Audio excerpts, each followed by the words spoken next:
হঠাৎ করে একটা লোকের সাথে কেমনে সংসার করবে, আগে থেকে একটু বোঝাপড়া হলে, একটু তাকে চিনতে সুবিধা হলে তারপর সহজ হয়। এখন আমাদের সমাজে একটা কথা চাউর হয়েছে এবং একটা কথা সমাজে খুব স্টাবলিশড হয়েছে, সেটা হলো যে হঠাৎ করে একটা লোকের সাথে কেমনে সংসার করবে, আগে থেকে একটু বোঝাপড়া হলে, একটু তাকে চিনতে সুবিধা হলে তারপর সহজ হয়। একজন বড় প্রভাবশালী পলিটিশিয়ান আমার কাছে একবার বলতেছিলেন যে, হুজুর সত্যি বলতে আমি তো আসলে অনেকগুলো মেয়ে দেখে তারপর একটা বিয়ে করেছি। তেমন এটা তো দোষের বিষয় না। বললাম না, সেটা না হুজুর, মানে অনেকগুলো মেয়ের সাথে প্রেম করে দেখছি কেমন, তো কিছুদিন করার পরে দেখলাম না, জুতের না, সুবিধার না, করতে করতে একটা এসে করছি, এখন আমি খুব সুখে আছি, খুব ভালো আছি।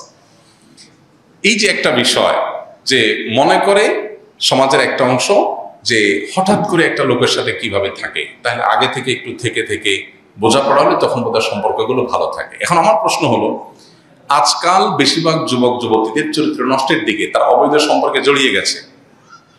তার মানে কি? তার মানে তারা বিয়ের আগে একটা পিরিয়ড তথাকথিত আপনার বোঝাপড়ার নামে আগে একটা কানেকশন করে নিচ্ছে, এরপরে যখন মনে হচ্ছে যে না আমরা দুজন একসাথে চলতে পারবো সারা জীবন, তখন তারা বিয়েতে যাচ্ছে। ওকে, প্রশ্ন হলো এই যে আগে হারাম রিলেশন করে এরপরে বিয়েতে যাওয়া, এটার প্রবণতা তো বাড়ছে এখন। তাহলে সম্পর্কগুলো এখন মজবুত হওয়ার কথা, কারণ বুঝে শুনে সে আগাইছে। কিন্তু বাস্তবতা কি? বাস্তবতা হলো বিপরীত। বিয়ে যত তাড়াতাড়ি হয়, তালাকও তরকম সেরকম তাড়াতাড়ি হয়।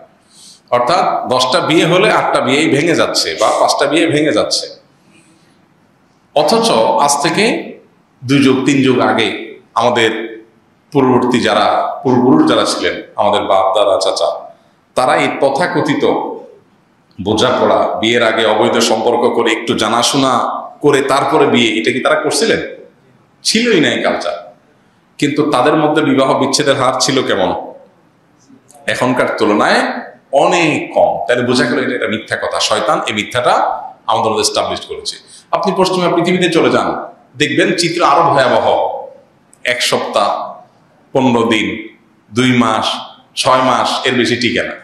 আর যারা আপনাদেরকে এই অবৈধ সম্পর্ক, হারাম রিলেশন করার ট্রেনিং দেয় নাটকের মাধ্যমে, অভিনেতা অভিনেত্রী, নায়ক নায়িকা, তারা সারাদিন ট্রেনিং দিচ্ছে। কিসের ট্রেনিং? প্রেমের ট্রেনিং, হারাম সম্পর্কের ট্রেনিং। যে কিভাবে হারাম সম্পর্ক এটা করতে গিয়ে প্রয়োজনে বাপ মার বিরুদ্ধে যেতে হবে, ধর্মের বিরুদ্ধে চলে যেতে হবে, এলাকাতে পালায় যেতে হবে, মায়ের খাইতে হবে, জেলে যাইতে হবে, তারপরেও আকাম ছাড়া যাবে না। এই ট্রেনিং গুলো যারা দিচ্ছে সারাক্ষণ, এদের নিজেদের অবস্থা কি? অবৈধ সম্পর্ক, হারাম প্রেম তো পরের কথা, বিয়ে করলেও দেখা যাচ্ছে 6 মাস 1 বছর বেশি টিকতেছে না। তো যে আপনারা প্রেমের ট্রেনিং দিচ্ছে তার নিজেরই প্রেমের কি নেই, গ্যারান্টি নেই। তাহলে বোঝা গেল এই প্রেম না, এটা পুরাটাই হলো শয়তানি। এটাতে কখনো আল্লাহ তাআলা শান্তি রাখেন নাই।